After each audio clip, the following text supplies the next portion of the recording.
bismillaahi raxmaani raxiim kulan wacan wanaagsan daawadayaal saaxiibayaal waxaad ku soo dhawaataan oo aad ku soo saqdaan barnaamijraadkeena halkan waa janalkeenu ku leenahay youtube-ka ee tubta wararka qodobada ugu waaweyn ee aan daawadayaal saaxiibayaal idinkugu soo gudbi doonana barnaamijraadkan idinku soo maqanna waxaa ka mid noqonaya magaalo ku taala dalka Ukraine ayaa gubanaysa oo holceysa ciidamada dalka Ruushka ayaana ku dhuftay gantaale casri ah halkaas waxaa ka jira dhimashiya dhaawac saa'id ah oo tirabeel ah falaqan ayaan ku sameyn doonaa saaxiibayaal halkan ayaan idinkugu soo gudbi doonaa duqeymaha ciidamada Ruushka ay ka geysteen bariga dalka Ukraine 24kii saac ee la soo dhaafay ayaa sidoo kale daawadayaal halkan idinkugu soo gudbi doonaa tirada dhimashada iyo tirada dhaawaca halka ay kala marayso ayaa barnaamijkeenan ku soo qaadan doonaa waxaa sidoo kale dagaalka Ukraine iyo Ruushka ee ka socda bariga dalka Ukraine ka hadlay nin madax sare ka dalka Ukraine hadaba xog sir ah ayuu banaanka soo dhigay falaqan ayaan ku sameyn doonaa saaxiibayaal soo dhawaada daawada muuqaalkan like saar sina share garay inagu soo beer subscribe inoo sar channelka Faragan Baralka si durbadiiba ay ku soo gaaraan muuqaaladaynu halkan idinkugu soo gudbino waa ku maasantahay daawada la socodkaada iyo la jaanqaadkaada intaba qaybta hoose ee faalada lagu gudbiya commentigana aragtidaada saliimka inoogu reeb markaana daawada waxaad ku soo dhawaataa faaqidaada qodobadii aynu soo dulmarnay duqeymaha Ruushka ayaa 24kii saac ee la soo dhaafay ku dilay ugu yaraan 7 qof oo rayid ah gudaha dalka Ukraine waxaana ku dhaawacmay 25 kale sida ay sheegeen saraakiisha Ukraine kooxaha gooni ugoosadka ee taageersan Ruushka ayaa sheegay in weeraro ay qaadeen ciidamada Ukraine ay ku dileen 4 qof oo rayid ah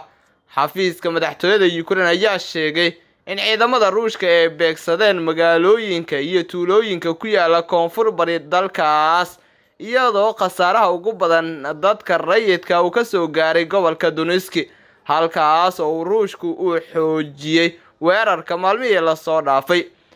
Gofron Buffalo Kirilenko ayaa bartiisa Twitterka ama Telegramka ku sheegay in 2 qof ay ku dhinteen magaalada Adivka oo ku taal bartamaha gobolka Donetsk magaalooyinka Donetsk iyo Izhevsk iyo sidoo kale Krasnoyarsk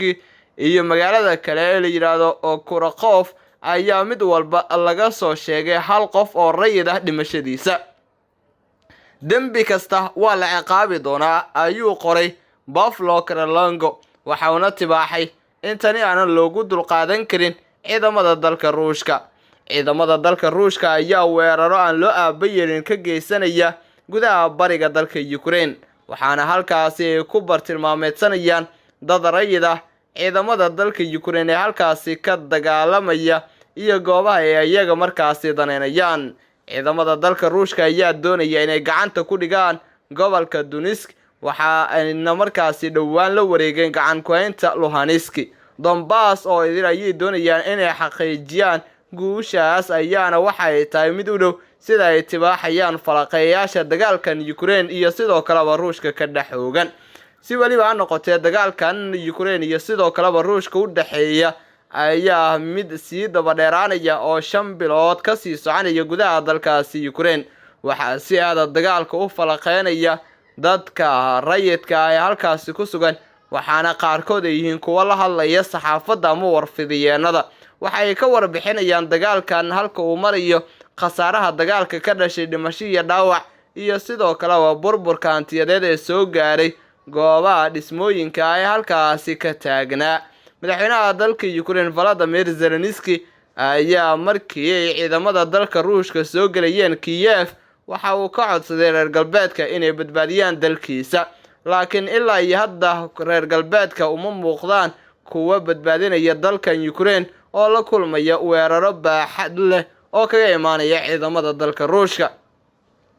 NATO ayaa waxa ay tibaaxday inay garab istaag mug leh u fidinayso ciidamada dalka Ukraine oo iminka wajahaya cadaadis adag waxayna tibaaxday in ay geed dheer iyo mid gaaban bay u korayso sidii ay u badbaadin lahayd isla markaana ay u difaaci lahayd dalkan Ukraine oo weeraro baaxad leh lagu hayo ilaa iyo hadda balse lama ogaayay leeyihiin falaqeeyaasha goorta ay reer galbeedka si toos ah u caawin karaan Ukraine si ay isaga kor qaado heeryada gumaysiga waxa u eg oo ay ciidamada Ruushka ku hayaan dalkaas. Ruushka iyo sidoo kale Ukraine ayaa wadamo deris ah. Ukraine hore waxa ay u ahaydba wadan markaasiba ka tirsan ama mid ka tirsanba dalkan Ruushka xilligii Midowgii Soviet ayaa waxa ay markaasiba Ukraine ahayd mid markaasi dalkan Ruushka ka tirsan. haddase waxay ku dagaalamaysaa hubkii duugoobay ee Soviyetka waxaana ay dalbanaysaa in hubkaasi uu ka dhamaaday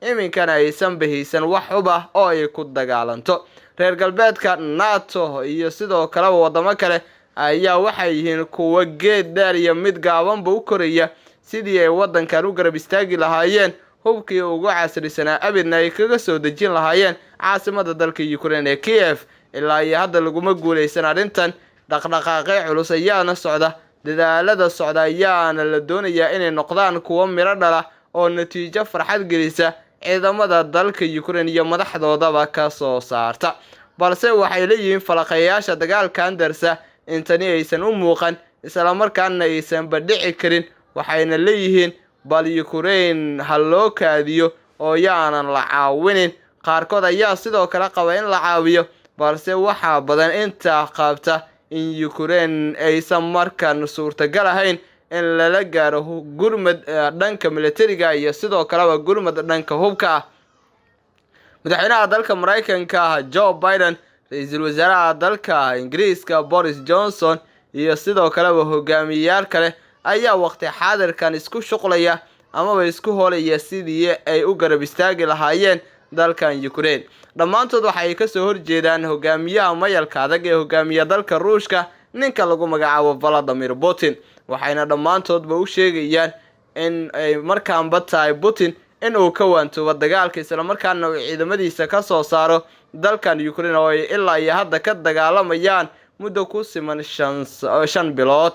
ciidamada dalka Ukraine iyo sidoo kale kuwa dalka Ruushka ayaa isku burbursanaya amaba isku orordaya dhanka iyo gobolka bari ee dhanka Ukraine. waxaana halkaasi ka socda dagaalo qaraar oo faraha la isugu gubanayo. ciidamada dalka Ukraine iyo sidoo kale kuwa Ruushka ayaana waxa soo kala gaaraya khasaarooyin aad baaxad u leh oo isugu jira dhimasho iyo sidoo kale dhaawac. waxaa la eegayaa natiijada dagaalkan ka dhalata iyo qofka amaba wadanka ku itaaroonada oo markaasiba ku guuleysta. inta badan falaqayaasha haatanba waxay yihiin kuwa dagaalkan oo darasaya. warbaahinada caalamka ayaa sidoo kale dagaalkan siyaabo kala duwan uga hadlaya. waxa ayna yihiin kuwa aad u falaqeynaya ama aad u darasaya. wixii warar oo daawadayaal ku soo kordha barnaamijyadeena xiga ayaan idinkugu soo gudbi doonaa. daawada muuqaalkan like sar siina share garay inagu soo bir subscribe inoo sar channelka Furaga Maralka si durbadiiba ay ku soo gaaraan muuqaaladaynu halkan idinkugu soo gudbino. waa ku maasantahay daawada la socodkaada iyo la jaanqaadkaada intaba qaybta hoose ee faalida lagu gudbiya commentigan aragtidaada saliimka inoogu reeb. tan iyo barnaamijkan kiisa kalena intayna saaxiibayaal daawadayaal dib isugu kulmi doono nabadgelyo.